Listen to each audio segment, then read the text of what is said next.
కనీసం ప్రతిపక్ష హోదా కూడా దక్కించుకోలేని ఈ వైసీపీ పార్టీ, ఈ రాచపీనుగుల పార్టీ, ఈ దిక్కుమాలిన పార్టీ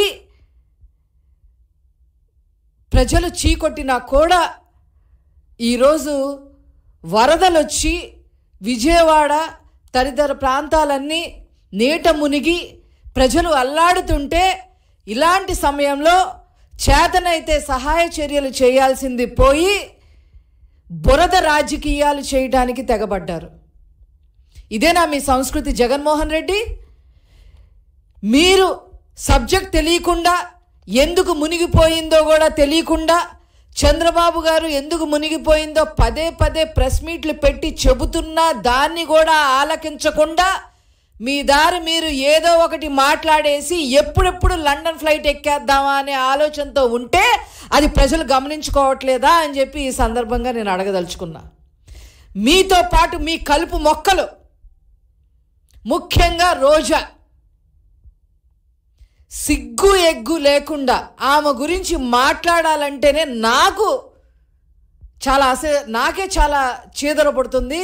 అయినా ప్రజాస్వామ్యంలో తప్పదు కాబట్టి, ప్రజలకి విషయాలన్నీ ఇంకా తెలియాలి కాబట్టి నేను ఈరోజు ఆవిడ ప్రస్తావన తీసుకొస్తా ఉన్నా. చెన్నై గెస్ట్ హౌజుల్లో కూర్చొని ఇష్టం వచ్చినట్టుగా మాట్లాడతా, ముఖ్యంగా చంద్రబాబు గారు అదేవిధంగా లోకేష్ గారి గురించి ముఖ్యంగా ఇష్టం వచ్చినట్టుగా మాట్లాడుతుంది. హైదరాబాద్లో కూర్చున్నారు అని చెప్పి మాట్లాడుతూ ఉంది. నువ్వు నగరి వదిలి వెళ్ళిపోయి చెన్నై గెస్ట్ హౌస్లో శుభ్రంగా ఎంజాయ్ చేస్తున్నావు అనే విషయం ప్రజలందరికీ తెలుసు. అంతకుముందు యూరప్ టూర్లు వెళ్ళి శుభ్రంగా ఎంజాయ్ చేసావని కూడా ప్రజలందరికీ తెలుసు. అప్పుడప్పుడు ఇక్కడికి వచ్చి లేనిపోని అన్నీ మాట్లాడటానికి సిద్ధపడితే తస్మాత్ జాగ్రత్త. అసలు కళ్ళుండి మాట్లాడుతున్నారా, కళ్ళు లేక మాట్లాడుతున్నారా, మతుండి మాట్లాడుతున్నారా, మతి లేకుండా మాట్లాడుతుందా, ఈ రోజు ఎలా మాట్లాడుతుందనే విషయం మాకు ఎవరికి కూడా అర్థం కావట్లేదు.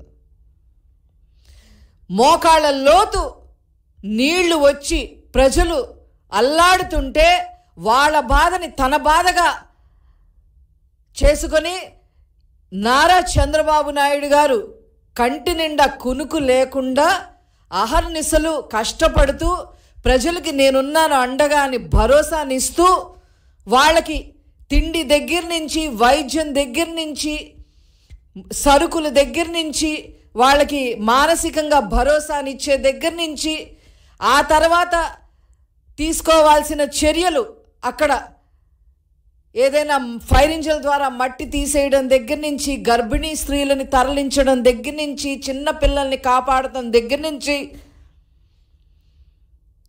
కొద్దిగా జబ్బు చేసిన వాళ్ళందరినీ జాగ్రత్తగా హాస్పిటల్ తీసుకెళ్లే దగ్గర నుంచి,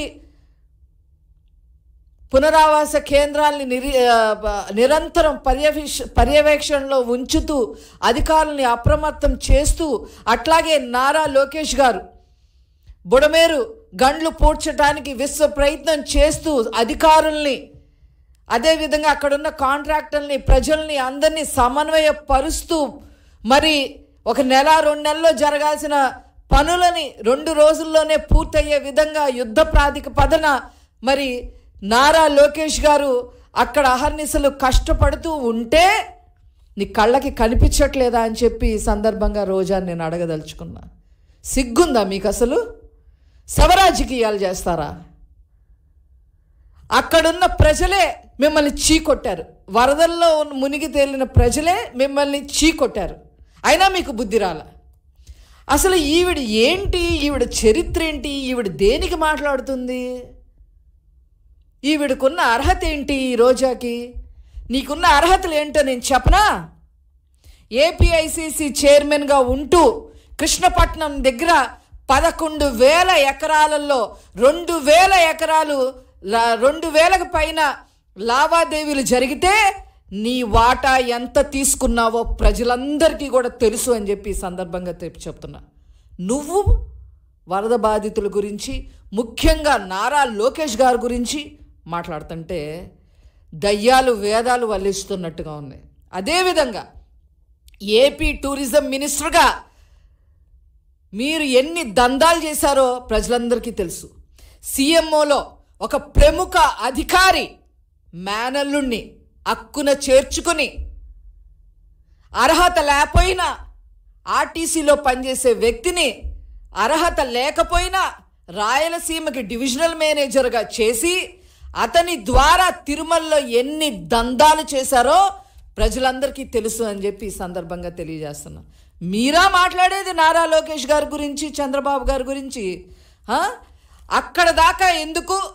కూటవేటు దూరంలో, అంటే జగన్మోహన్ రెడ్డి ఇంటికి కూటవేటు దూరంలో ఎన్ని ఎకరాలు కబ్జా చేశారో, ఆ కబ్జా చేసిన వాటికి మీ బినామీ పేరు, ఒక రెడ్డి గారి పేరు కూడా మాకు తెలుసు. ఆ రెడ్డి గారు ఉండబట్టలేక మీకోసం గెస్ట్ హౌస్లు కడుతున్న విషయమూ మాకు తెలుసు. మీరా నారా లోకేష్ గారి గురించి మాట్లాడేది? అసలు ఏం పని నీకు ఇక్కడ?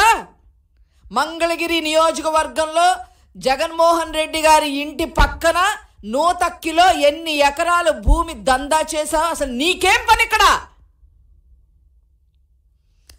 అదేవిధంగా నగరిలో కూడా ఎవరైతే ఈ రెడ్డి గారు ఉన్నారో అతనికి నగరిలో కూడా బినామీ పేరుతో మీ ఆస్తులన్నీ భుజాల మీద మోస్తున్నాడనే విషయం ప్రజలందరికీ తెలుసు.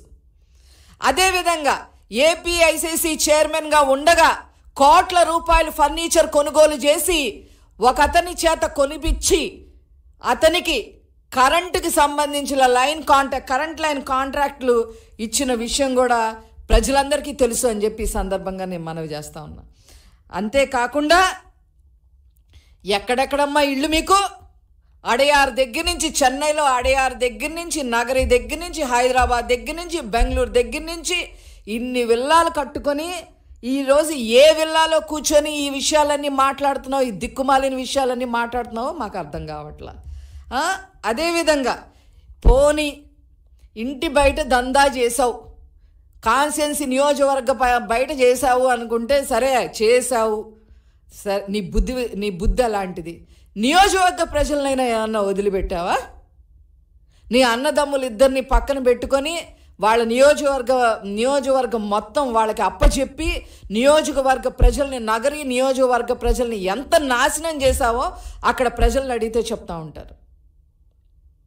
ఏ కాంట్రాక్ట్, క్వారీల దగ్గర నుంచి ఏ కాంట్రాక్టర్లు అయినా సరే మీకు కప్పం కట్టాల్సిందే. ఆ కప్పం కట్టలేక ఒక అతను హార్ట్ అటాక్ వచ్చి కూడా చనిపోయిన విషయం నీకు గుర్తులేదా రోజా అని చెప్పి ఈ సందర్భంగా నేను అడుగుతా ఉన్నా. నీకు డబ్బులు ఇవ్వలేక, లంచాలు ఇవ్వలేక, కాంట్రాక్ట్ పనులు చెయ్యలేక హార్ట్ అటాక్ వచ్చి చనిపోయిన వాళ్ళ లిస్టు కూడా మా దగ్గర ఉంది అని చెప్పి ఈ సందర్భంగా నేను తెలియజేస్తా ఉన్నా.